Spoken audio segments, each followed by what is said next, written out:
Highways Kukatpally Renu అగర్వాల్కి సంబంధించి update అండి ఇది. నేను అనుకున్నట్టుగానే ఎవరైతే ఉన్నారో రోషన్ హర్ష అనే వాళ్ళు ఘోరాతి ఘోరంగా వాళ్ళే చంపారు. ఇప్పుడు వచ్చిన అప్డేట్ ఏంటంటే ఇది ఎవరూ చేయకూడదని చెప్తున్నది. వాస్తవానికి కొంతమంది ఏజెన్సీల ద్వారా ఎంప్లాయీస్ని పనులని వాళ్ళని నియమించుకుంటారు. వాళ్ళు ఏం చేస్తారు, చెక్ చేస్తారు. ఎంతవరకు చెక్ చేస్తారు? వాళ్ళు ఇస్తున్న కలెక్టర్ జాబా? మీరు చెప్పండి, కలెక్టర్ జాబా, కోర్టులో జడ్జి జాబా? వాళ్ళు పుట్టుపూరి పత్రాలు, వాళ్ళ అమ్మా నాన్నలు అటు ఇటు మొత్తం చూస్తానికి ఓన్లీ వాడి క్వాలిఫికేషన్ ఏంటి, వాడి ఇచ్చిన డాక్యుమెంట్లు ఏంటి, వాడి మీద కేసులు ఉన్నాయా లేదా, ఇంతే చెక్ చేస్తారు. వాడు గతంలో ఏం చేశాడు, ఊర్లో ఎలా ఉన్నాడు, ఇవన్నీ చెక్ చేసి చేయరు. తక్కువ రేటుకి పని కుదురుతున్నాడా లేదా ఇలా చూస్తారు. శంకర్ ఏజెన్సీ అని ఒకటి ఉంది కలకత్తాలో. వీళ్ళట ఈ అగర్వాలు ప్రపంచవ్యాప్తంగా అన్నట్టు కాకుండా కానీ మన భారతదేశ వ్యాప్తంగా రకరకాల స్టేట్స్లో ఉంటారు. వీళ్ళకి పని వాళ్ళనప్పుడు వంట మనుషులు, కేర్ టేకర్లు, డ్రైవర్లు, ఇంట్లో రిమైన్ పనులు చేసేవాళ్ళు. ఇలా ఈ అగర్వాలు ఎవరైతే ఉన్నారో ఇండియాలో చాలా చోట్ల స్థిరపడి ఉంటారు కదా, వీళ్ళందరికీ ఈ కలకత్తాలో ఉన్నటువంటి శంకర్ ఏజెన్సీ, ఇదొక ప్రైవేట్ ఏజెన్సీ, వీళ్ళే వేల సంఖ్యలో పని వాళ్ళని పెడుతూ ఉంటారట. అలా ఈ రోషన్ అనేవాడు అలాగే పనిలో కుదిరాడు. నేను 9 సంవత్సరాలు అనుకున్నాను కాదు, 9 నెలలేనంట వాడు వచ్చి. ఎక్కడ? ఈ స్వాన్ లేక్ అపార్ట్మెంట్లో. Okay, gated community. Then Harsh అనేవాడిని మరి రోషన్ అనేవాడు పర్ఫెక్ట్గా ప్లాన్ చేసి ఇక్కడికి రప్పించాడో లేదన్నప్పుడు ఈ రేణు అగర్వాల్కి రీసెంట్గా హెల్త్ బాగాలేదు, ఆపరేషన్ చేస్తారు, మనిషి ఇంట్లో ఉన్నారు. ఇంట్లోకి హెల్ప్ఫుల్గా ఒకళ్ళు కావాలి.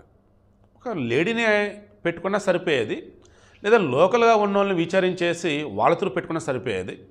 లేదు ఆ సెక్యూరిటీ ఏజెన్సీ వాళ్ళు ఎవరో ఉంటారు, వారికి తెలిసిన వాళ్ళు ఎవరో ఒకళ్ళు ఉంటారు, అలా పెట్టుకున్నా సరిపోయేది. లేదు వీళ్ళకి తెలిసిన వాళ్ళ ద్వారా ఎవరైనా ఎంక్వైరీ వాళ్ళు పెట్టుకున్నా సరిపోయేది. వీళ్ళు ఏం చేశారు, ఎక్కడో కోలకత్తాలో ఉన్నటువంటి ఆ శంకర్ ప్రైవేట్ ఏజెన్సీని కలిసి ఫోన్లో వాటర్ ఇట్ ఇస్ వీళ్ళ రిక్వైర్మెంట్ చెప్పారు. అప్పుడు జార్ఖండ్కి చెందినటువంటి ఆల్రెడీ ఈ స్వాన్ లేక్ అపార్ట్మెంట్లో ఉంటున్నటువంటి రోషన్ అనేవాడు, ఊరిలో ఉన్నటువంటి హర్ష్ అనేవాడు కూడా ఇక్కడ తీసుకొచ్చి పెట్టేశారు. వచ్చిన తర్వాత రోషన్ హర్ష్ ఇద్దరు కూడా అప్పటికే ప్లాన్ వేసుకున్నారా, కొత్తగా ప్లాన్ వేస్తారా మనకు తెలియదు, విచారణలో తెలియాలి. ఒకరికొకరు బాగా క్లోజ్ అయ్యారు. దెన్ ఇంక ఫైనల్లీ ఈ రేణు అగర్వాల్ ఇంట్లో ఒక్కతే ఉంటుంది, రాకేష్ అగర్వాల్, శుభం అగర్వాల్ ఇద్దరు కూడా వాళ్ళ యొక్క స్టీల్ దుకాణానికి వెళ్ళిపోతారు. ఈమెగా ఒంట్లో హెల్త్ అంత బాగాలేదు, రీసెంట్గా ఆపరేషన్ అయింది కాబట్టి మనం ఎవరు లేని సమయంలో ఇంట్లో ప్రవేశించి డోర్లను క్లోజ్ చేసి ఆమెను కనుక పట్టుకొని కాలు చేతులు కట్టేసి కొంచెం గట్టిగా బెదిరిస్తే తాళాలు ఇచ్చిద్ది, లాకర్ కోడ్ చెప్పిద్ది, ఇక డబ్బు బంగారం మనకి ఎంతకన్నా తీసుకెళ్ళొచ్చు అని చెప్పేసి అనుకున్నారు. అదే వేలో ఫస్ట్ స్టార్ట్ చేశారు. ఆమె ససేమేరా అంది, అసలు నాకు తెలియదురా బాబు అంది. ఇక అప్పుడు నేను మనం మాట్లాడుకున్నట్టుగా ఘోరాతి ఘోరంగా ముందు కత్తెరతో పొడిచి, ఆ తర్వాత చాకులతో పొడిచి, ఈ మధ్యలో వచ్చేసి ప్రెషర్ కుక్కర్తో కొట్టేసి పాపం దారుణంగా చంపేసి ఆ ఒంటి మీద ఉన్న బంగారం అక్కడ ఉన్నటువంటి డబ్బు తీసుకుని వెళ్ళిపోయారు.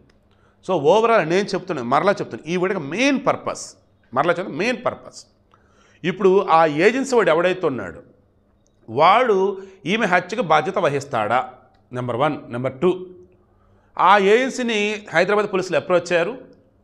ఈ హర్ష్, రోషన్ ఇద్దరు సంబంధించి డీటెయిల్స్ మొత్తం ఇచ్చున్నారు. పోలీసు జల్లెడబడుతూ ఉన్నారు. వాళ్ళు దొరుకుతారా, దొరకరా? దొరకపోతే ఇప్పుడు ఎవరిది బాధ్యత? దొరికితే ఆబ్వియస్లీ వాళ్ళదే బాధ్యత. బట్ అటువంటి వాళ్ళ పనులకు ఎలా పెట్టాడు అసలు వీడు? రీసెంట్ టైమ్స్లో మీకు బాగా గుర్తుంటే ఢిల్లీలో కానీ బెంగళూరు మరికొన్ని చోట్ల ఓలా, ఊబర్, ర్యాపిడో వీటిల్లో ఏదో 2 సంస్థలు నాకు బాగా గుర్తు, ప్యాసింజర్లతో అసభ్యంగా ప్రవర్తిస్తే ఆ కంపెనీలకు సంబంధించి మొత్తం యాప్లు అన్ఇన్స్టాల్ చేసిన సందర్భాలు ఉన్నాయి, వాళ్ళకి క్షమాపణ చెప్పిన సందర్భాలు ఉన్నాయి. బట్ మాది బాధ్యత అని చెప్పేసి ఎవడు చెప్పలే. ఇక్కడ ఆ డ్రైవర్ ఎవరాడుతున్నారో వాడిదే బాధ్యత. సో ఇక్కడ కూడా ఈ పనులు ఎవరైతున్నారో వీళ్ళదే బాధ్యత. అంత దారుణంగా చంపే బాధ్యత ఉంది, ఇంకా మనిషి రాదు కదా. సో మరలా చెప్తున్నా, మన తెలుగు ప్రాంతాల వాళ్ళు ఈ దిక్కుమాలిన ప్రభుత్వ పథకాలు ఏవైతున్నాయో ఉచిత పథకాలకు అలవాటు పడిపోయి పని బాట మానే సోమరపోతులా తయారైపోతున్నారు.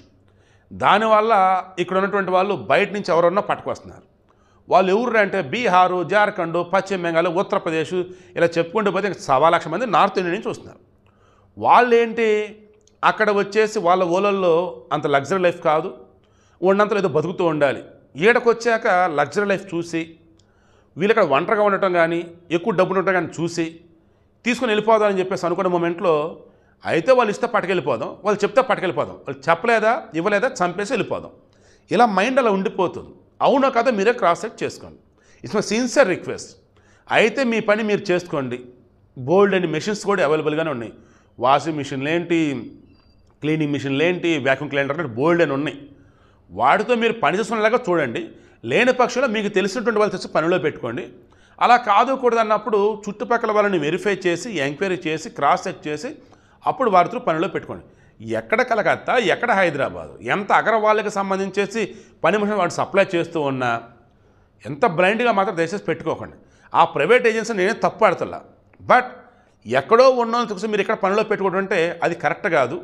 వాడికి లేనిపోయిన విధంగా ఆలోచనలు వచ్చినప్పుడు అది చివరికి మనకే అతిపెద్ద ప్రమాదం అనడానికి ఇదే ఎగ్జాంపుల్.